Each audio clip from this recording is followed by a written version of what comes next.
Sœur, j'arrive. Où vas-tu t'habiller comme ça? Rien de votre souci. Vous n'avez pas besoin de savoir où je vais, ni de me dire comment m'habiller. Barman, apportez-moi 2 autres bouteilles de Star. D'accord, monsieur. J'arrive. Cette vie est douce. Gagnez de l'argent et profitez de votre argent. C'est tout?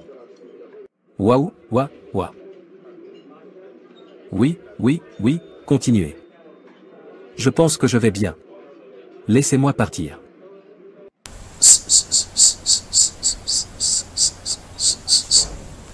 Frère, d'où viens-tu? Regardez à quel point vous et votre robe êtes mondains. Qu'est-ce qui va pas avec ça? Ne me dis pas que tu as bu toute la journée. Et, tais-toi et donne-moi de la nourriture à manger. Ô Dieu, aie pitié.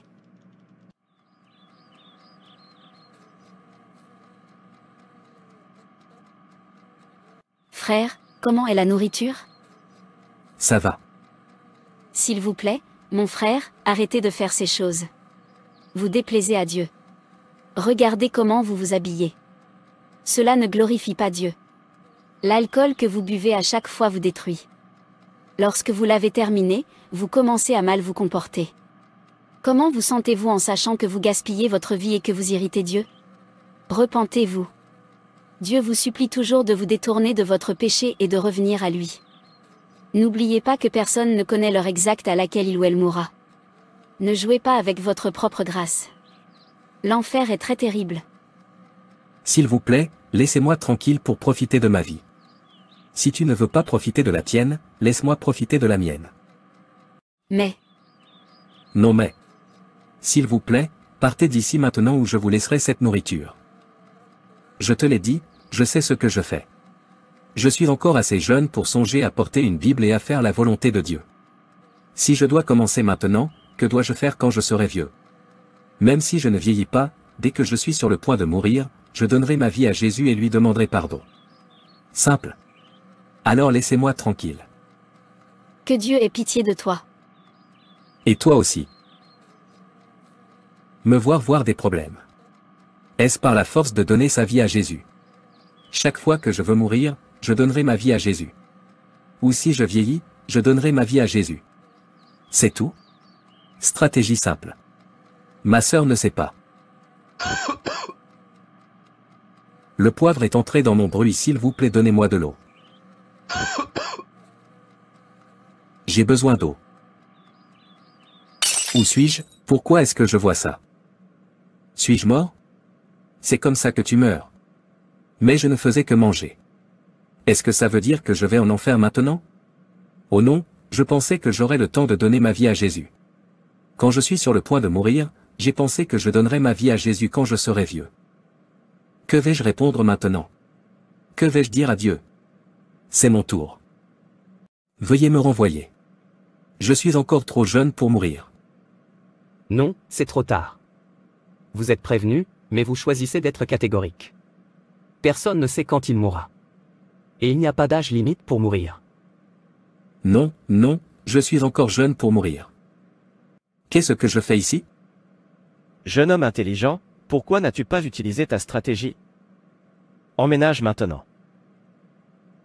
Je ne savais pas que le moment serait comme ça. Je pensais que j'aurais le temps de donner ma vie à Jésus avant de mourir. Tais-toi et emménage. S'il vous plaît, donnez votre vie à Jésus maintenant que vous avez le temps. Ce n'est pas la façon dont vous pensez. Quand cela arrivera, comment cela arrivera, personne ne peut le dire. Ce moment est plein de douleur et de perte de mémoire. S'il vous plaît, donnez votre vie à Jésus maintenant que vous pouvez encore parler. Arrêtez la vie capricieuse que vous vivez. L'homme est la victime ultime du résultat de son péché. En fait, les conséquences du péché ou d'un comportement juste peuvent vraiment affecter les autres hommes, mais les effets les plus importants sont récoltés par celui qui les agit.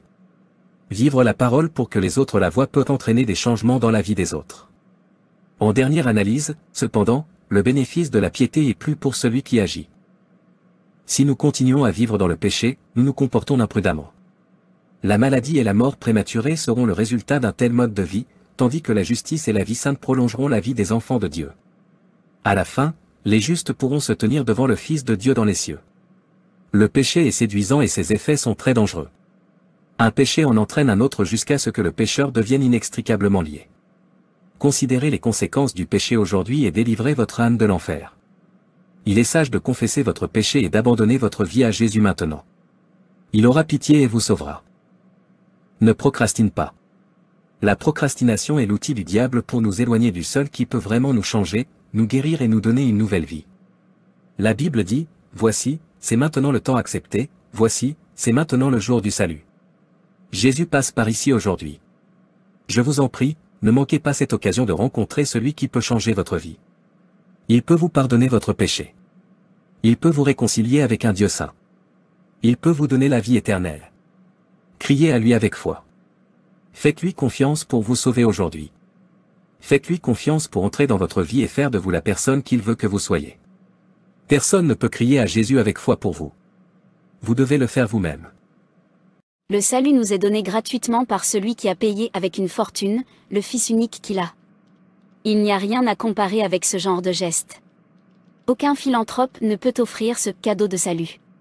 Personne n'a jamais payé pour l'obtenir, le prix a déjà été payé il y a longtemps. C'est si triste que tant de gens fassent encore la sourde oreille à la parole du salut chaque fois qu'elle est distribuée, mais ils paient pour obtenir d'autres choses qui détruisent le corps et l'âme.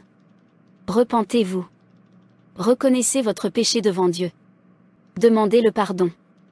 Confessez de votre bouche et croyez dans votre cœur que Jésus est mort, qu'il est ressuscité et qu'il reviendra. Croyez que Dieu vous a pardonné. Croyez qu'il tiendra sa promesse de vous baptiser de son Saint-Esprit. Connectez-vous et grandissez avec d'autres croyants à travers une église basée sur la Bible. Poursuivez activement Dieu en priant régulièrement, en lisant sa parole et en servant son peuple. Nous devons tous faire quelques changements. Et ça doit être maintenant. Allez-vous crier à Jésus aujourd'hui et dire, « Seigneur, change mon attitude. Change mon tempérament. Que le Seigneur ait pitié de moi. Seigneur, j'ai besoin de ta puissance pour changer ma vie. » Si tu le fais, Dieu te répondra, et il supprimera votre nom du livre de la mort et le mettra dans le livre de la vie. Au nom de Jésus. Amen. Merci d'avoir regardé, et veuillez vous abonner, aimer et partager.